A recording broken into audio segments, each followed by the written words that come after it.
Continúo con la segunda parte del tema, la institución del sábado. Pero ¿no es posible que el acto divino de bendecir y santificar el séptimo día no ocurriera al final de la semana de la creación? ¿No podría ser que fuera mencionado entonces porque Dios quería que el día de descanso fuera observado más tarde? O tal vez, como Moisés escribió el libro del Génesis mucho después de la creación, ¿no podría haberse insertado este informe de la santificación del séptimo día con el registro de la primera semana, aunque el día mismo fue santificado en su propio tiempo? Es muy seguro que tal interpretación del registro no puede ser admitida, a menos que los hechos del caso lo exijan, porque es, para decir por lo menos, una explicación forzada del lenguaje. El registro del Génesis, a menos que esto sea una excepción, es una narración sencilla de eventos. De este modo, lo que Dios hizo cada día está registrado en su orden hasta el séptimo. Ciertamente es hacer violencia a la narración afirmar que el registro respecto del séptimo día es de un carácter diferente de lo que respecta a los otros 6. El descanso, el séptimo día, Él santificó el séptimo día porque había descansado en él. La razón por la que Él debiera santificar el séptimo día existió cuando su descanso concluyó. Decir, por lo tanto, que Dios no santificó el día en ese tiempo, sino que lo hizo en los días de Moisés, no es sólo distorsionar la narración, sino afirmar que Él descuidó de hacer aquello cuya razón existía en la creación hasta 25 siglos más tarde. Pero pedimos que se presenten los hechos que demuestren que el sábado fue santificado en el desierto de Sin y no en la creación. ¿Y cuáles son los hechos que muestran esto? Se confiesa que tales hechos no están registrados. Su existencia es supuesta a fin de sostener la teoría de que el sábado se originó en la caída del maná y no en el paraíso. ¿Santificó Dios el sábado en el desierto de Sin? No hay indicios de tal hecho. Por el contrario, se menciona en ese tiempo como algo puesto aparte por Dios.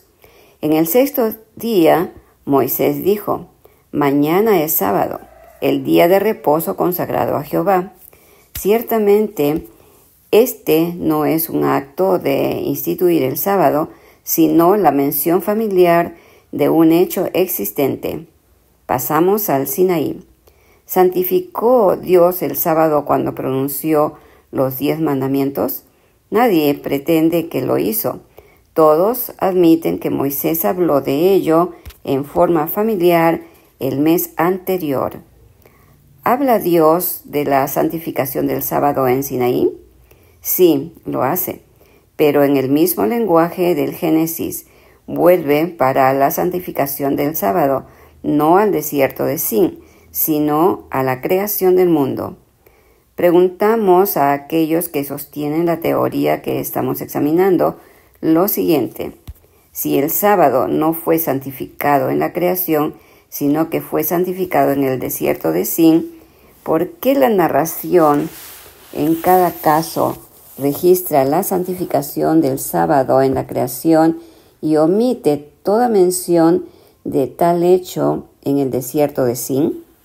¿Por qué el registro de los eventos en el desierto de Sin muestran que el santo sábado en ese tiempo ya estaba en existencia?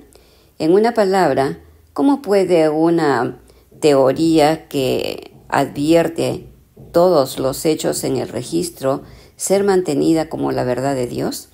Hemos visto que el sábado fue ordenado por Dios al final de la semana de la creación. El objeto de su autor es digno de atención especial. ¿Por qué estableció el Creador este memorial en el paraíso? ¿Por qué puso aparte de los otros días de la semana ese día que él había usado en descansar? Porque en él, dice el registro, él descansó de toda su obra que Dios había creado y hecho. Un reposo necesariamente implica un trabajo realizado, y de aquí que el sábado fue ordenado por Dios como monumento de la obra de la creación, y por lo tanto ese precepto de la ley moral que se relaciona con este monumento, a diferencia de todo otro precepto de esa ley, comienza con la palabra acuérdate. La importancia de este memorial se apreciará cuando descubrimos por la Escritura que es la obra de la creación la que su autor pretende como la gran evidencia de su poder eterno y deidad. Y como ese gran hecho lo distingue a él de todos los dioses falsos, así está escrito. Pero el que hizo todas las cosas es Dios. Los dioses que no hicieron los cielos ni la tierra, desaparezcan de la tierra y de debajo de los cielos. Mas Jehová es el Dios verdadero, Él es el Dios vivo y el Rey eterno. Él hizo con su poder la tierra, con su poder puso en orden el mundo, y con su sabiduría extendió los cielos. Lo invisible de Él, su eterno poder y deidad, se hace claramente visible desde la creación del mundo, porque Él dijo y fue hecho. Él mandó y existió. Por ello, comprendemos que el universo fue hecho por la palabra de Dios, de modo que lo que se ve hecho de lo que no se veía. Tal es la estima que las Escrituras ponen sobre la obra de la creación como evidenciando el poder eterno de la deidad del Creador. El sábado se encuentra como un monumento a esta gran obra. Su observancia es un acto de reconocimiento agradecido de parte de sus escrituras inteligentes de que Él es su Creador y que ellos deben todo a Él porque su voluntad son y fueron creados. Cuán apropiada fue esta observancia para Adán, y cuando el hombre hubo caído, cuán importante para su bienestar fue que él recordara el sábado para santificarlo. Él se hubiera preservado del ateísmo y de la idolatría, porque nunca podría olvidar que había un Dios de quien se derivan todas las cosas y tienen su ser, ni podría adorar como Dios a ningún otro que al Creador. En el séptimo día, como fue santificado en el Edén, no era judío, sino divino, no era monumento a la huida de Israel de Egipto, sino al descanso del Creador, ni es cierto que los escritores judíos más distinguidos nieguen el origen primario del sábado o pretendan que es un memorial judío. Citamos al historiador Josefo y a su erudito contemporáneo, Filón judío Josefo, cuyas antigüedades judaicas son paralelas a la Biblia desde el comienzo cuando trata del desierto de Sin.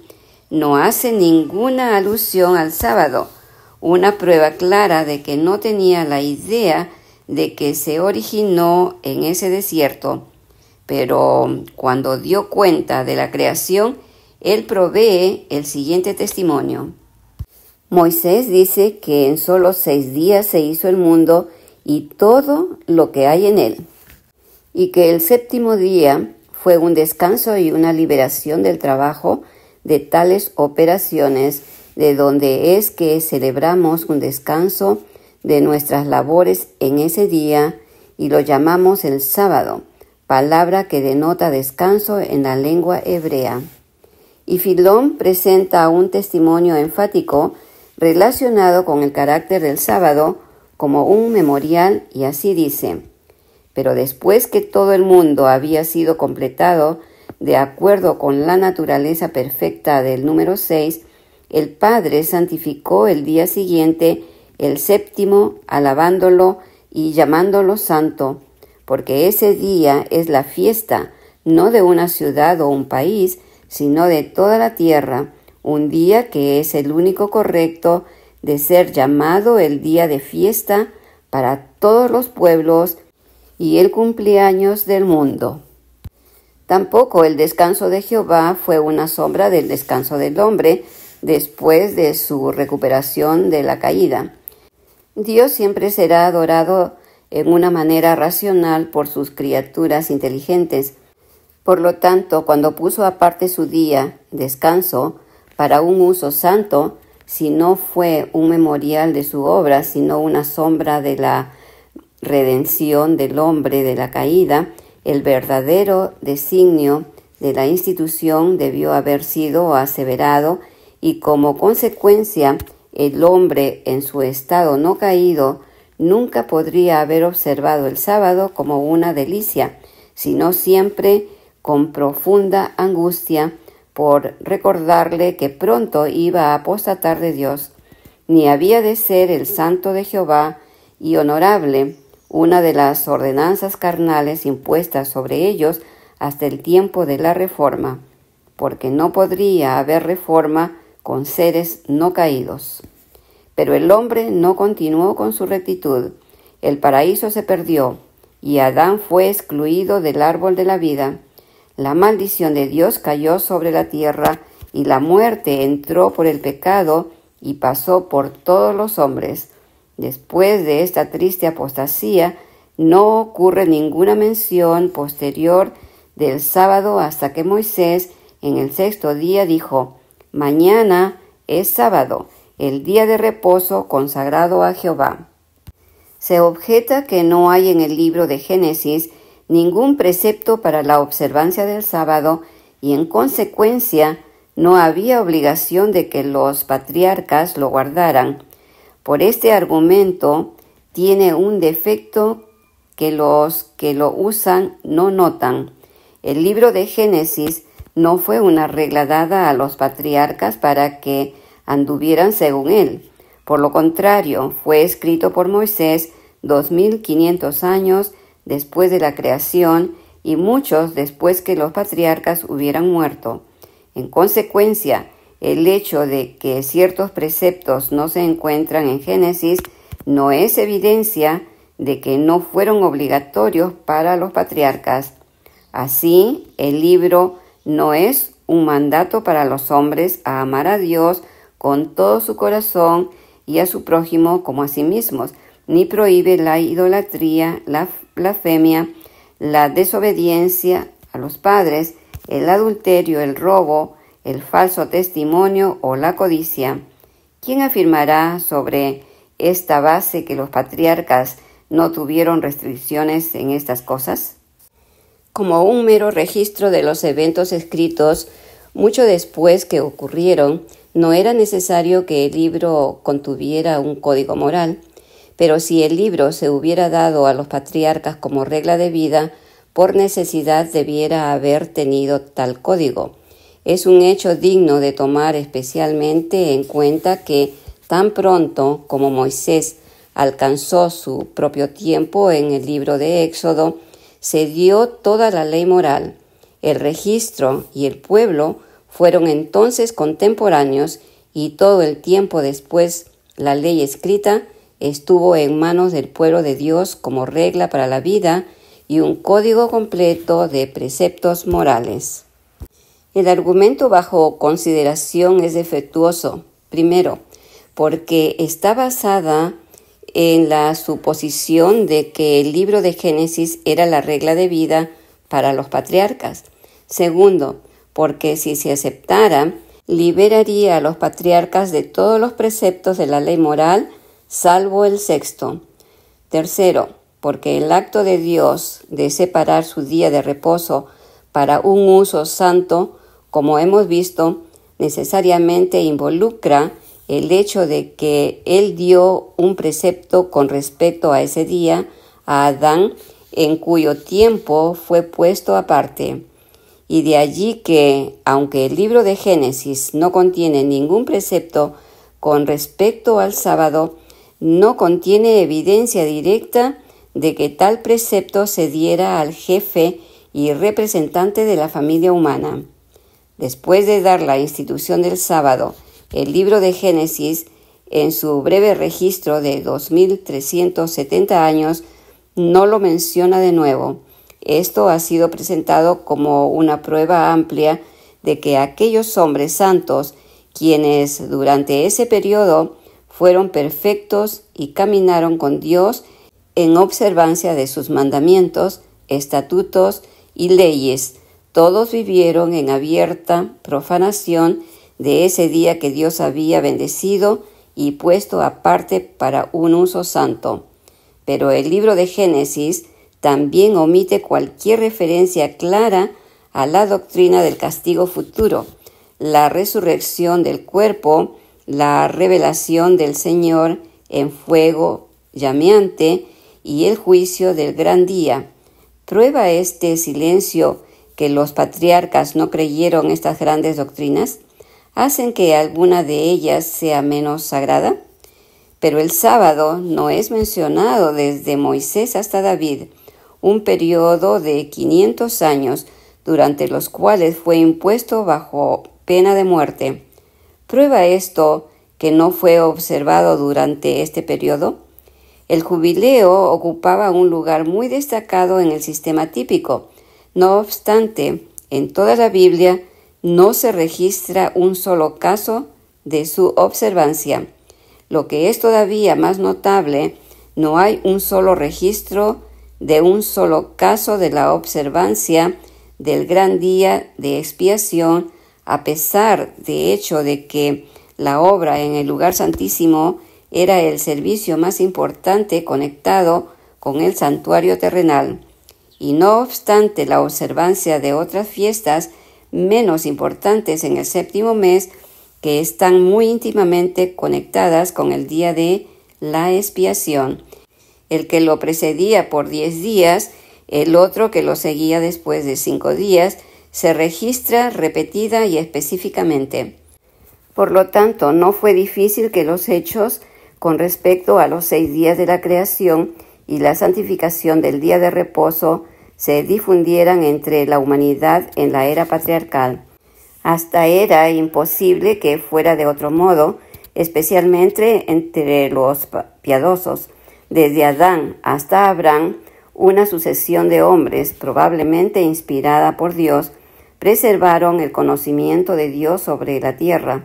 De este modo, Adán vivió hasta que Lamec, el padre de Noé, tuvo 56 años de edad. Lamec vivió hasta que Sem, el hijo de Noé, tuvo 93 años. Sem vivió hasta que Abraham tuvo 150 años de edad. De esta manera llegaron a Abraham, el padre de los fieles. De él se registra que obedecía a la voz de Dios y mantuvo sus estatutos, sus mandamientos y sus leyes. Y de él, el Altísimo, dio el siguiente testimonio: yo sé que mandará a sus hijos y a su casa después de sí, que guarden el camino de Jehová, haciendo justicia y juicio. El conocimiento de Dios fue preservado por la familia de Abraham, y luego encontraremos que el sábado fue familiarizado, mencionado entre su posteridad como una institución en existencia.